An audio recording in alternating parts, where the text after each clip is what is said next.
Hey, good morning, everyone. Welcome back to Morning Musings. Happy Monday to you. Appreciate you being with me. My name is Don K. Preston. I am the president of Preterist Research Institute of Ardmore, Oklahoma. And we are continuing to look. Oh, by the way, do not forget July 12th through 14th, Preterist Pilgrim Weekend 2018, right here in Ardmore, Oklahoma. Our theme is getting back to basics. We're getting some really good registrations. We want you to be a part of that. So make your plans to be with us. Send us an email. Let us know you're coming. Okay? Registration is free, but we're going to have a catered meal, so we need to know if you're coming, right? If you don't let us know you're coming, hey, who gets to eat? Well, anyway, please let us know if you're coming to Preterist Pilgrim Weekend. All right. We are continuing our study of the resurrection. 1 Corinthians 15. We've been correlating that with Romans 8, where Paul talks about the messianic sufferings. Paul said, I know that the whole creation groans in birth pangs until now. Those birth pangs are the end time suffering. I've shared with you that in the Jewish narrative, in the Old Testament, and in the New Testament, there is an absolute inseparable connection between the end time tribulation and the resurrection. I tell you what, folks, it is so sad when people fail to see that connection. It's interesting that my dispensational friends see that connection. They just deny the temporal context for the tribulation, i.e. the first century. Now, I shared with you in our last video, Revelation chapter 11. In Revelation chapter 11, we have what? We have the destruction of the city, quote, where the Lord was slain, unquote. And we have, at that time, the sounding of the seventh trumpet, i.e. the last trumpet,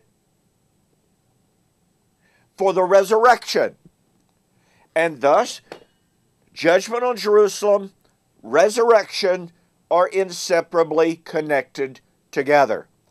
But you see, that's not the only place in the book of Revelation where this connection between tribulation and the time of the the judgment on Israel and the resurrection are connected. In Revelation 14, we find the 144,000. Now, who are these? Well, in Revelation chapter 7, they are those who have washed their robes and made them white in the blood of the Lamb. They would be led, we are told, to living waters. Well, that's the resurrection of Revelation 21 and 22. Well, in Revelation 14, we find these 144,000.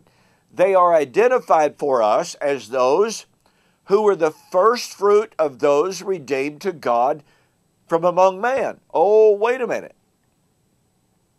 The first fruit are the first generation of those redeemed to God. The first Christians, the first Jewish Christians. Oh, wait a minute. According to Revelation chapter 7, they came out of the Great Tribulation. Wow. So, you have the 144,000. They come through the Great Tribulation. They are the first fruit of men redeemed to God. Folks, that demands that the Great Tribulation was in the first century when the first fruit of those redeemed to God took place.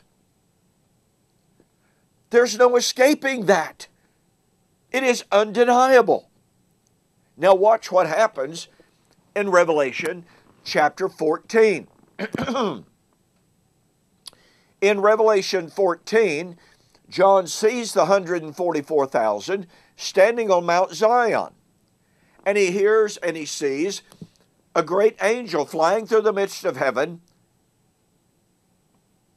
with a loud voice saying, "The judgment of Babylon is at hand. The hour of her judgment has come." That angel is preaching to every nation, kindred, tongue, and tribe, saying, the judgment of Babylon has arrived. Now, wait a minute. This is precisely what we find in Matthew 24. Pardon me. In Matthew 24, what do we have? We have the declaration of the preaching of the gospel into all of the world as a witness to the nations. Then comes the end. Matthew 24:14. Part of that declaration, part of that gospel is what? The impending first generation judgment of Jerusalem, which is the city where the Lord was slain. And you have the time of the gathering, Matthew 24:31, which is the time of the harvest of Revelation 14. And you have Jesus saying in Matthew 24, all of that would take place in that generation. And you have Revelation 14 saying, the time of the judgment of Babylon is at hand.